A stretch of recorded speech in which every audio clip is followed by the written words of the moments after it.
সম্মানিত ভিউয়ার্স, আসসালামু আলাইকুম।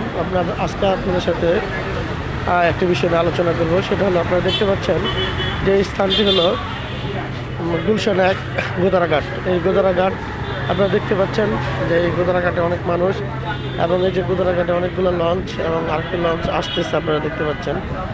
আজকে আলোচনা হলো যে এই যে গোদারাঘাট দিয়ে আপনার কোন জায়গা থেকে কোথায় যেতে পারবেন সেটা নিয়ে আজকের আলোচনা। আপনারা দেখতে পাচ্ছেন যে এই গোদারাঘাট দিয়ে আপনি যেতে পারবেন প্রথমত police plaza, Gulshan 1 police plaza, Rampura, তারপরে যেতে পারবেন এফবিসি, কারণবাজার এফবিসি। এই 4টা স্থানে আপনারা এই গোদারাঘাট দিয়ে চলাফেরা করতে পারবেন। যদি আমার ভিডিওটি দেখে আপনাদের ভালো লেগে থাকে তাহলে লাইক, কমেন্ট, শেয়ার করবেন। আসসালামু আলাইকুম ওয়া রাহমাতুল্লাহি ওয়া বারাকাতুহু।